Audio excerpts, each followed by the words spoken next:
Hello, I'm doing a movie review, and the movie I want to review is the 1988 film, The Last Temptation of Christ.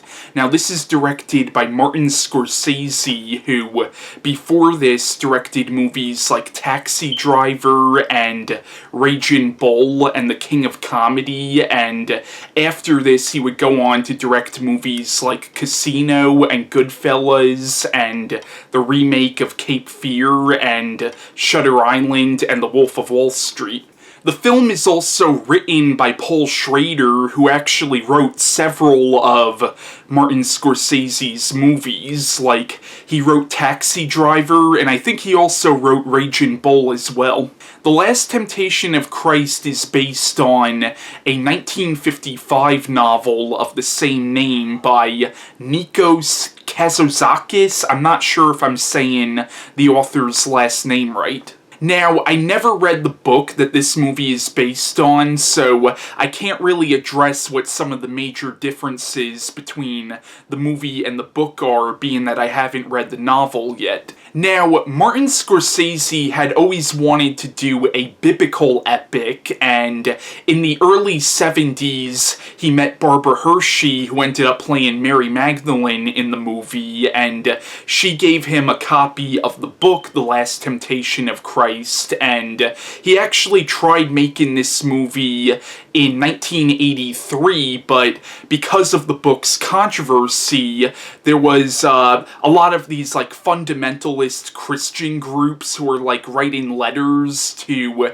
Paramount Pictures, who were the studio that were originally going to put this movie out, and they basically stopped the production of the movie. But a few years later, Scorsese was actually able to make the movie, only this time it was put out by Universal Pictures. Now, The Last Temptation of Christ might actually be my favorite Martin Scorsese movie, at least next to Casino. Like, both this and Casino are my two favorite Martin Scorsese films, which I know both films are completely different types of movies, but those are my two favorite films from this director. Now, The Last Temptation of Christ is, of course, a film that really does deal with the concept of religion. I mean, obviously, the main character in the movie is Jesus himself, and religion is a pretty tricky subject for me to tackle. Like,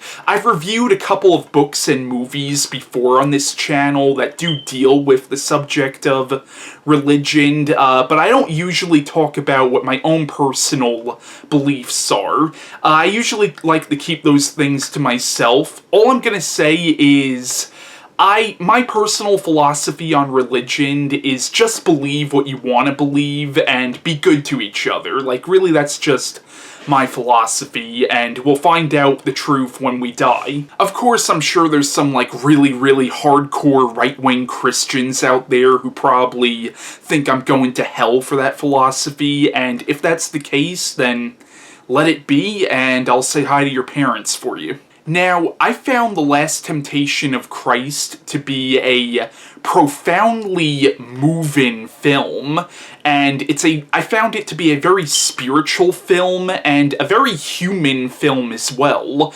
And this is a movie that really is about how faith really is a very complex part of the human condition. Now, the plot of The Last Temptation of Christ is, it's a retelling of the life of Jesus, but the movie really does play into the idea that what if Jesus really didn't want to be the Messiah? What if he really didn't want to be the Son of God? And in the beginning of the film, you even see him making crosses for the Romans to crucify people on, because he's actually doing whatever he can to get God to hate him. Like, he wants God to hate him. He wants God to leave him alone. And you realize that all his life he has been hearing the voice of God, and he just wants it to go away. But eventually in the movie, he does accept his role as the Messiah. And throughout the film, Jesus starts gathering followers, and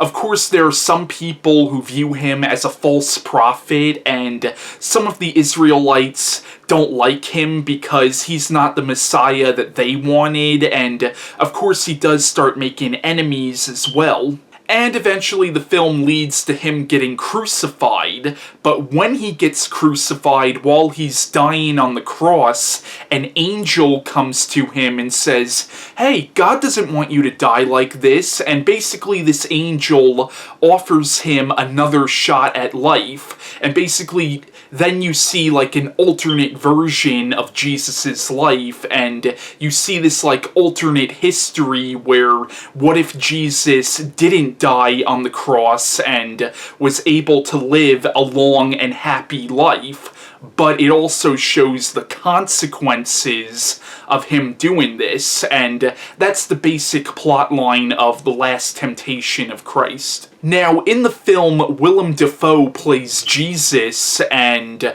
Barbara Hershey plays Mary Magdalene, and Harvey Keitel plays Judas Iscariot, and David Bowie actually plays Pontius Pilate.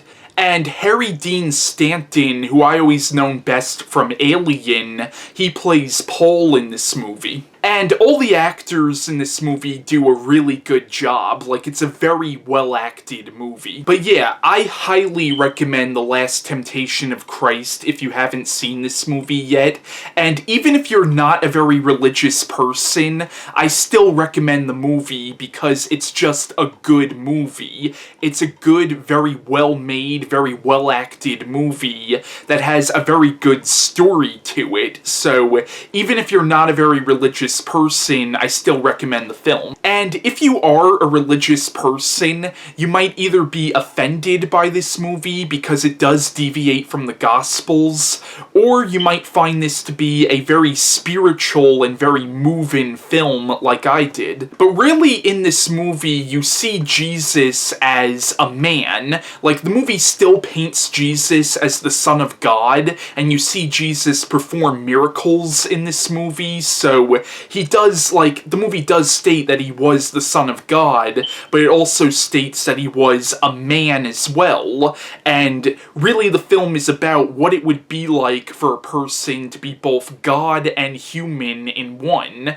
and what would that be like for the human side of Jesus. And the movie also asks a lot of really thought-provoking questions like, was the idea of Jesus more important than Jesus himself? And Jesus in this movie is a very three-dimensional character, and you really see the conflicts within this character because you get the idea that he is very angry with God because he doesn't want to be the Messiah. He doesn't want to accept this responsibility. And also, in this movie, you realize that Jesus doesn't 100% know what God really wants out of him, because he even says at one point in the movie that God tells him different things sometimes, so he doesn't even know exactly what God wants. Now, I actually find this movie to be a very similar film, and this might seem like a very weird comparison, but I actually find this to be a very similar film to The Exorcist. I mean, obviously they're both very different movies, but both films do deal with the concept of faith. Like, in The Exorcist, of course The Exorcist was about a little girl that got possessed by demons, but in that film you had the character of Father Karras, who was a priest who was struggling with his faith in God, and you got the idea that he was really losing his faith in God, but he had to accept his role as a priest in order to save the soul of that little girl in The Exorcist. You kind of have the same thing with Jesus in this movie. Jesus is angry with God and really doesn't want to be the Messiah, and he's really struggling with his faith, but he has to ultimately accept his role as the Messiah in order to save the souls of mankind. Now, Peter Gabriel does the score for this movie, and the score for this film is absolutely beautiful. Like, the music in this movie really does add to the film in so many ways. Like, it's a beautiful score. But yeah, The Last Temptation of Christ is a great movie. It's a very well-made, very well-acted movie, and I found it to be a very moving film, and a very human film as well. And it's also really a film about accepting your role, even if you personally don't want it, for the greater good. Now, I do want to briefly touch on this film's controversy. Now, this film was very, very controversial, and most of the controversy really was ridiculous. Now, there have actually been books written about the controversy behind this movie, but according to everything that I read about this movie's controversy, most of the people who were offended by this movie didn't even actually see the movie. They were just condemning it without having actually seen the film. But yeah, that's my review on The Last Temptation of Christ, and bye.